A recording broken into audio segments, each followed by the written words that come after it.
Starasigi Senmitlon Phagathanbada Achouba Mateng Oiriba self-help group ki Ihou Asi Leptana changshinminaba mathou tai haina Konthoujam Assembly Constituency ki MLA Dr Sapam Ranjan na phongdorakli.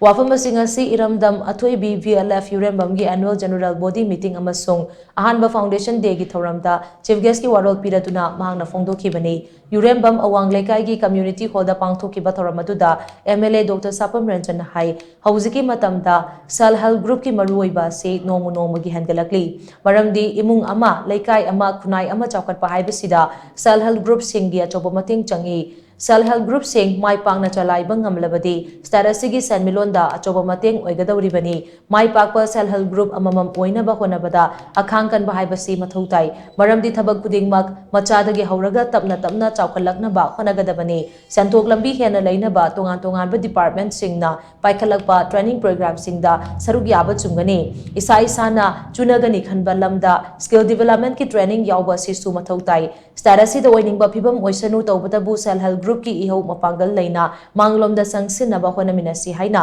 MLA Dr Sapam Ranjan na makatana phongdokhi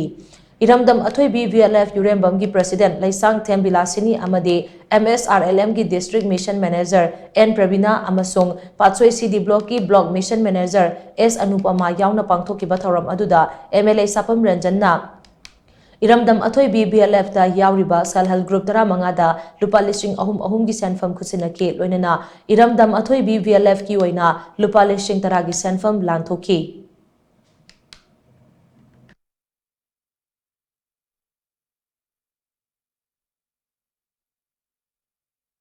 self-help group tara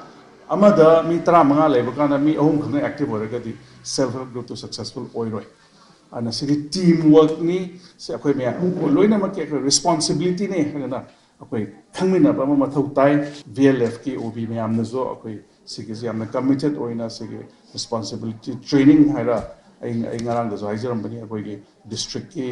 mission manager block mission manager duga akoi gi block coordinator duga mentor ke loina mayam tawduna akoi at least Konthoujam Kendra the lady, VLF Kudingmak, self-help group Kudingmak, Yamna sustainable loiba, Mutkibe, self-help group Nataba. Adom sustain Toba, Layraga Laban, Namana Vidamutaka Honaminasi,